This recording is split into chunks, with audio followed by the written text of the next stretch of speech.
அஸ்ஸலாமு அலைக்கும். Hi friends, எப்படி நல்லா இருக்கீங்களா? ஈரான் மீது கடும் தாக்குதலை நடத்திய அமெரிக்கா மற்றும் சவுதி அரேபியாவின் பாதுகாப்பு படை 20 வீரர்கள் உயிரிழந்துள்ளதாக தகவல் வெளியாகியுள்ளது. வளைகுடா நாடுகளில் அதிகரிக்கும் பதற்றமான சூழ்நிலை மிக மிக முக்கியமான நியூஸை பார்க்க போறோம். அடுத்து குவைத் ஏர்போர்ட் தொடர்பான முக்கிய தகவல். அடுத்து குவைத் முழுவதும் நடக்கவிருக்கும் அதிரடி செக்கிங், ஷூன் விசா மற்றும் ஹாதிம் விசா தொழிலாளர்கள் அதிக எச்சரிக்கை. இப்படி பல முக்கியமான தகவல் இந்த வீடியோல இருக்கு. வீடியோ ஃபுல்லா பாருங்க. உங்க நண்பர்கள் அனைவருக்கும் கட்டாயமா இந்த வீடியோ ஷேர் செய்யுங்க. இப்ப வாங்க குவைத்துடைய மிக முக்கியமான நியூஸை பார்ப்போம். ஈராக் நாட்டில் செயல்பட்டு வரும் ஈரான் ஆதரவு பெற்ற குழுக்கள் சவுதி அரேபியா மீதும் ஜோர்டான் மீதும் தாக்குதல் நடத்தியதற்கு பதிலடியாக சவுதி அரேபியாவின் பாதுகாப்பு படைகள் மற்றும் அமெரிக்காவின் பாதுகாப்பு படைகள் இணைந்து ஈராக்கில் செயல்பட்டு வரும் ஈரானின் குழுக்கள் மீது அதிரடியான வான் தாக்குதலை நடத்தியுள்ளது. இந்த தாக்குதலில் 20 பேர் வரை விழுந்துள்ளதாகவும் 32 பேர் வரை காயமடைந்துள்ளதாக தெரிவிக்கப்பட்டுள்ளது. மேலும் ஈரானை சவுதி அரேபியாவும் அமெரிக்காவும் இணைந்து பகிரங்க எச்சரிக்கை விடுத்துள்ளார்கள். அதாவது இனி சவுதி அரேபியாவின் எண்ணெய் உற்பத்தி நிலையங்கள், கடலின் சுத்திகரிப்பு நிலையங்கள், ராணுவ தளங்களை ஈரானின் ஐஆர்ஜிசி ராணுவ படைகளோ அல்லது ஈராக்கில் செயல்பட்டு வரும் ஈரானிய போராளி குழுக்களோ சவுதி அரேபியா மீது தாக்குதல் நடத்தினால் அதற்கு பதிலடி கடுமையானதாக இருக்கும் என சவுதி அரேபியா அரசு எச்சரித்துள்ளது. அதுபோல அமெரிக்க அதிபர் டொனால்ட் ட்ரம்ப் அடுத்து வரும் நாட்களில் ஈரான் மீது கடுமையான தாக்குதல் நடத்த உள்ளதாக தெரிவித்திருப்பது வளைகுடா நாடுகளில் பதற்றத்தை அதிகரித்துள்ளது. விரைவில் இந்த வளைகுடா சண்டை முடிவடைய பிரார்த்தனை செய்யுங்க. அடுத்து ஒரு மிக முக்கியமான தகவல். வீடுகள், அபார்ட்மெண்ட்கள், கம்பெனிகள் போன்ற இடங்களில் சிசிடிவி கேமரா வைப்பதற்கான புதிய சட்டத்தை குவைத் அமைச்சகம் வெளியிட்டுள்ளது. அரபு டைம்ஸ் பத்திரிகையில் வெளியான ஆதாரத்தின்படி இனி சிசிடிவி கேமராவை தங்களது கம்பெனிகள், அபார்ட்மெண்ட்கள், வீடுகள் ஆகிய இடங்களில் வைத்திருந்தால் அதில் குறைந்தபட்சம் 120 நாட்கள் பதிவான காட்சிகள் கட்டாயம் இருக்க வேண்டும். எந்த ஒரு வீடியோ காட்சிகளும் டெலீட் செய்யப்பட்டிருக்க கூடாது என புதிய சட்டத்தை குவைத் அமைச்சகம் வெளியிட்டுள்ளது. வீடுகள், தெருக்கள், இண்டஸ்ட்ரியல் ஏரியா போன்ற இடங்களில் நடக்கும் குற்றத்தை உடனடியாக கண்டறியவே இத்தகைய சட்டம் இயற்றப்பட்டதாக அமைச்சகம் விளக்கம் அளித்துள்ளது. குவைத்தில் இப்ப பாத்தீங்கன்னா கார் திருடும் கும்பல் அதிகமாக உள்ளது. குறிப்பா ஃபுட் டெலிவரி வேலை செய்யற நபர்கள் அதிக எச்சரிக்கையாக இருங்க. ஒரு 5 நிமிஷம் தானே, காரையோ பைக்கையோ ஆஃப் பண்ணாமல் போய் ஃபுட் டெலிவரி பண்ணாதீங்க. 5 நிமிஷத்துல உங்க காரை திருடிட்டு போயிடுவானுங்க. குறிப்பா குவைத்தின் அவுட்டர் ஏரியாவான ஜஹரா, சாத் அப்துல்லா, கைரவான், உமுல் ஹைமான் போன்ற ஏரியாக்கள்ல. அதனால எங்க போனாலும் காரையோ பைக்கையோ ஆஃப் பண்ணிட்டு போங்க. திர்பாலக். அடுத்த தகவல்.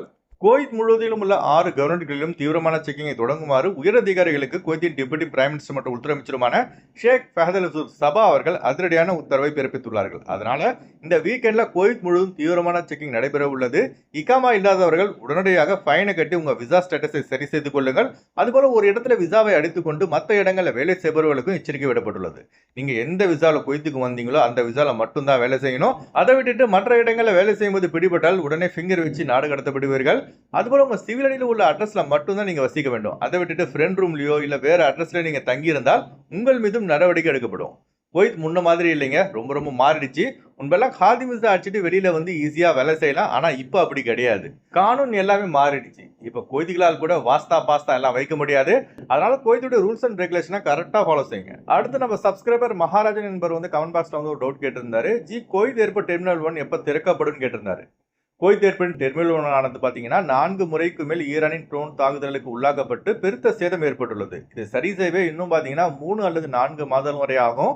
அது வரைக்கும் பாத்தீங்கன்னா குவைத் ஏர்போர்ட்டின் டெர்மினல் 4, டெர்மினல் 5 மட்டுமே விமான சேவைகள் தற்போது தொடர்ந்து நடைபெற்று வருகின்றன. இப்போதைக்கு Kuwait Airways, Jazeera Airways, indigo airlines, Air Arabia போன்ற விமான நிறுவனங்கள் மட்டுமே குவைத்துக்கான விமான சேவைகளை வழங்கி வருகின்றன. அதிலும் குறிப்பா குவைத் ஏர்வேஸ் மற்றும் ஜெசீரா ஏர்வேஸ் ஆகிய 2 விமான நிறுவனங்கள் மட்டுமே எந்தவித கேன்சலேஷன் இல்லாமல் தொடர்ந்து விமான சேவைகளை அளித்து வருகிறது. அதுபோல 180 நாட்களுக்கு மேல் ஊர்ல தங்கியவர்கள், அதாவது 6 மாசத்துக்கு மேல ஊர்ல தங்கியவர்கள் குவைத் ஏர்வேஸ் அல்லது ஜெசீரா ஏர்வேஸ்ல மட்டும் ஃபிளைட் டிக்கெட் போட்டுட்டு வாங்க.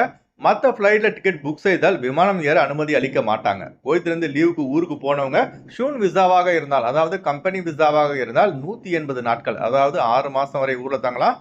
இதுவே ஹாதிம் விசாவாக இருந்தால் 120 நாட்கள், அதாவது 4 மாசம் வரைக்கும் ஊர்ல தங்கலாம். இதுதாங்க ரூல்ஸ். கரெக்டா ஃபாலோ செய்யுங்க.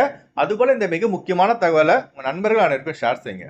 அதுபோல குறைந்த கட்டணத்தில் விமான டிக்கெட் எடுக்க விரும்புபவர்கள் ஸ்கிரீன்ல தெரிகிற ஜியா டிராவல்ஸ் நம்பரை தொடர்பு கொண்டு விமான டிக்கெட் பெற்றுக் கொள்ளலாம்.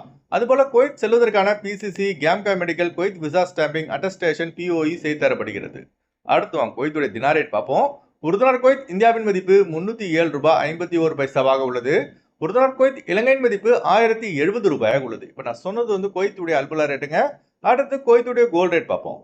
1 கிராம் 24 கேரட் தங்கத்தின் விலை 40 தினார் 775 பைசாக உள்ளது. 1 கிராம் 22 கேரட் தங்கத்தின் விலை 37 தினார் 391 பைசாக உள்ளது. ஓகே ஃப்ரெண்ட்ஸ், இந்த வீடியோ ஷேர் செய்யுங்க. எப்போதும் இணைந்திருப்போம். உங்களின் ஒருவன் ஜியாவுதீன். அஸ்ஸலாமு அலைக்கும்.